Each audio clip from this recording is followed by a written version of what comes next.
A gente sonhou, planejou e finalmente estamos aqui em Portugal. Mas se a gente tivesse assistido um vídeo como esse antes de sair do Brasil, a gente teria poupado muita dor de cabeça. Então vamos te contar 6 coisas que ninguém te conta sobre a imigração.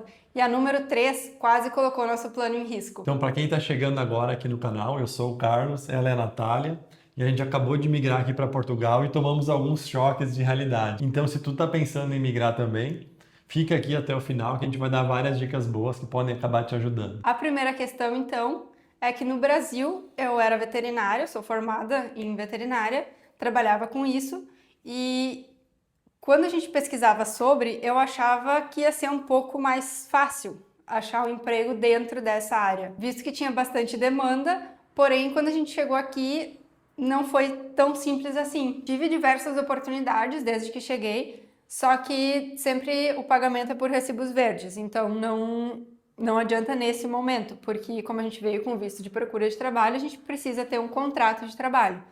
E os recibos verdes é outro método. É como se fosse autônomo, né? Lá do Brasil. Um PJ, alguma coisa assim. E daí outro ramo dentro dessa mesma área que eu tenho experiência é no banho e tosa, né? Banho e tosquia, pet shop.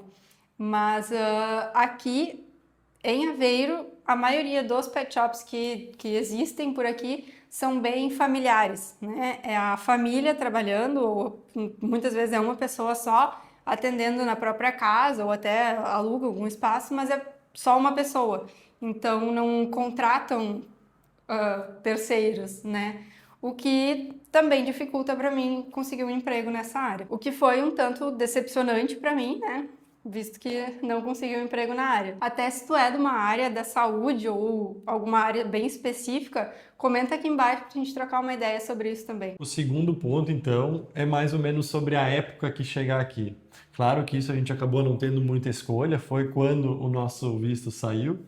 Ele veio atrasado, ele demorou mais do que deveria e acabou saindo bem na época do verão. Até, se alguém não sabe, o nosso visto ele demorou 155 dias. Né? Foi um prazo bem extenso, assim, a gente não contava com isso. Pra gente ter chego bem mais cedo, né? É.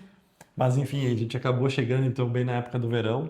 E isso também pode variar um pouco qual é a tua ideia. Por exemplo, se tu pensa em trabalhar em restauração, né, em restaurante ou em hotelaria, isso pode ser positivo, porque isso nessa época do ano o mercado tá funcionando bastante, está bem movimentado, então pode ser interessante. Mas no nosso caso não era a ideia, então esse período do ano acabou dificultando um pouco.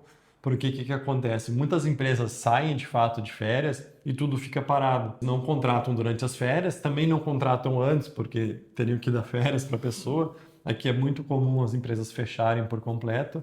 Então as empresas começaram a contratar somente na volta das férias. Se tu tiver a chance de escolher ou calcular um pouco a data, é interessante, seria o melhor. Mas se não conseguir, como foi o nosso caso também, a gente não teve muita escolha, é importante ter uma reserva financeira para ter um tempo ali, porque vai demorar de fato um pouquinho mais para arranjar um emprego. Bom, então agora a questão que quase nos complicou. As leis mudam muito. A gente pesquisou bastante antes de vir, fizemos todo o passo a passo bem certinho, mas as nossas pesquisas foram de alguns meses antes, né? Então, desde o momento que a gente olhou, pesquisou essas coisas, até a hora do nosso embarque, muitas coisas mudaram. Inclusive a questão do NIS, que agora é necessário a empresa emitir um contrato para que a gente possa ter o NIS. Né, possa pedir o NIS. E antes não era assim, e acaba que muitas empresas ainda não se adaptaram a esse novo jeito, essa nova modalidade. E tá dificultando bastante para o pessoal conseguir fazer esse documento. Outra coisa também é para abrir conta em banco. Algumas normas mudaram, então dificultou bastante. A maioria dos bancos que a gente viu é só depois que tem residência ou que pagou a taxa para fazer a residência, então tá bem chatinho nessa questão. Então fica a dica aqui para te conferir conteúdos atualizados, ver sempre a fonte que tá te falando isso, até mesmo esse vídeo, se tu for olhar ele daqui a um ano, não sei quando vai estar assistindo, mas quando for olhar, ver se as leis ainda batem, se ainda é a mesma coisa, né? O quarto ponto, então, é se tu tiver um pouco mais de tempo no Brasil para se organizar, é fazer algum curso um pouco mais curto, um pouco mais rápido, que tem alta demanda aqui em Portugal, como ou eletricista, soldador ou cuidador, porque isso pode te dar uma fonte de renda um pouco mais rápida quando tu chegar aqui. Aqui mesmo em Portugal até existem cursos, até gratuitos mesmo, que pode fazer quando chegar. A questão é que tu vai ter que ter uma reserva financeira um pouco maior para conseguir se manter esse tempo para fazer o curso, então só depois começar a trabalhar, né? E tem que se atentar também ao prazo, o tempo do visto, né? Então, se tu tem 4 meses de visto, como é o caso do visto de procura de trabalho, teria que caber nesses 4 meses, né? E eu acho que acaba sendo um risco um pouco grande, né? Então, se tiver tempo, realmente é melhor fazer no Brasil antes de vir. Essa é até um pouco de pegadinha, né? Muita gente fala, Portugal tudo é barato.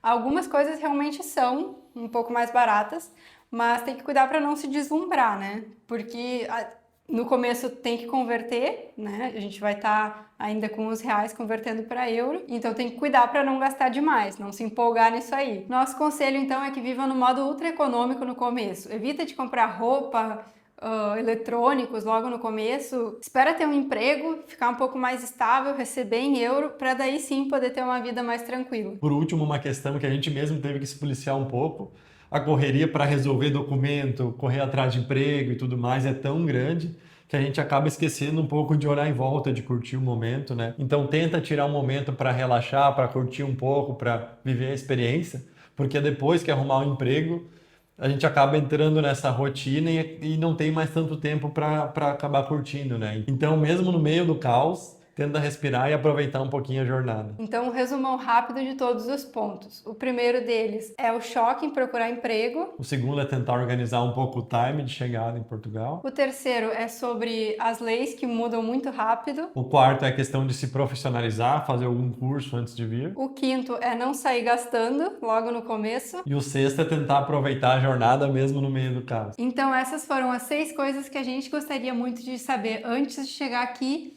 e que agora a gente tá te contando. E não é para desencorajar ninguém, tá? A gente ama estar aqui, mas é importante saber esses detalhes antes que vão salvar um tempo, um dinheiro. Sempre é importante. E se você gostou desse conteúdo, se inscreve aqui, que a gente vai continuar compartilhando toda a nossa jornada aqui em Portugal. E conta aqui nos comentários qual dessas coisas mais te surpreendeu. E pra ti que já tá aqui em Portugal, o que a gente esqueceu de contar? Deve ter mais coisa acontecendo, né? E se você quer acompanhar o nosso dia a dia um pouquinho mais de perto, segue a gente também no Instagram, que a gente vai deixar aqui embaixo, que lá a gente mostra os bastidores de tudo isso.